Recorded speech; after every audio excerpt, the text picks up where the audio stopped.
السلام علیکم ورحمۃ اللہ وبرکاتہ۔ ریڈیو HRDF میں آپ کا استقبال ہے۔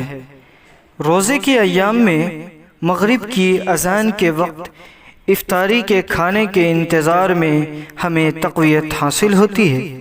کیا ہم نے کبھی ایسے انسانوں کے بارے میں سوچا ہے جن کو اتنا کھانا بھی نصیب نہیں ہے؟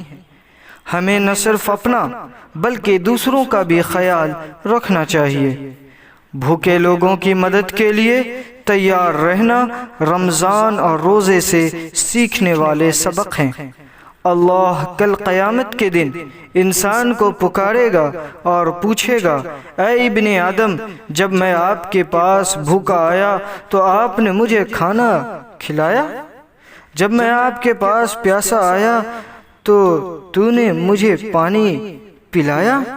جب میں برہنہ ہوا تو آپ نے مجھے کپڑا دیا؟ تب وہ شخص کہے گا، اے اللہ، آپ ہی ہیں جو سب کو کھلاتے ہیں، آپ بھوکے کیسے ہو سکتے ہیں؟ آپ ہی ہیں جو سب کو پانی پلاتے ہیں تو آپ کیسے پیاسے ہو سکتے ہیں؟ آپ ہی ہیں جو ہر ایک کو کپڑے پہناتے ہیں، آپ ننگے کیسے ہو سکتے ہیں؟ تب اللہ فرمائے گا، آپ کے آس پاس میں غربت کی وجہ سے لوگ بھوک اور پیاس سے دوچار تھے اور ان کے پاس کپڑے نہیں تھے۔ اگر آپ انہیں کھانا، لباس اور پانی دیتے تو آپ مجھے وہاں پاتے۔ حال ہی میں ہم نے اس والدہ کی کہانی سنی ہے جس نے 6 روٹیاں اپنے 3 بیٹوں میں تقسیم کرتے ہوئے 3 دن گزارے اور خود بھوک کی وجہ سے مر گئی، اور ایک ایسی والدہ کی کہانی جس نے بھوک کی وجہ سے اپنے بچوں کو 200 روپے میں فروخت کر دیا۔